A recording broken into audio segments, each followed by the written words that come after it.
Hi viewers, குக்கரில் chicken biryani உதிரி உதிரியாக எப்படி செய்யறதுன்னு பார்க்கலாம். 700 கிராம் சிக்கனில் அரை டீஸ்பூன் சில்லி பவுடர், அரை டீஸ்பூன் மல்லித்தூள், 3 டீஸ்பூன் பிரியாணி மசாலா, 1/2 டீஸ்பூன் மஞ்சள் தூள், அரை டீஸ்பூன் உப்பு சேர்த்துட்டு 1/4 கப் தயிர் சேர்த்து நல்லா பிசைஞ்சு விட்டு அரை மணி நேரம் ஊற வச்சுக்கோங்க. 2 கப் பாஸ்மதி அரிசியை 20 நிமிஷம் வாஷ் பண்ணி ஊற வச்சுக்கோங்க. குக்கரில் 1/4 கப் எண்ணெய், 1/4 கப் நெய் சேர்த்துக்கோங்க. ஸ்பைசஸ்லாம் ஆட் பண்ணிக்கோங்க.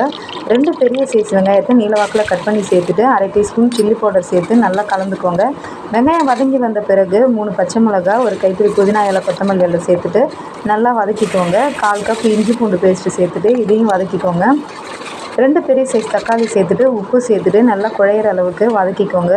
ஊற வச்ச சிக்கனை சேர்த்துக்கோங்க. சிக்கனில் இருக்கிற தண்ணியெலாம் வெளியே வர வரைக்கும் கொதிக்க வச்சுட்டு 2 கப் பாஸ்மதி அரிசிக்கு 2.5 கப் தண்ணி சேர்த்துக்கோங்க.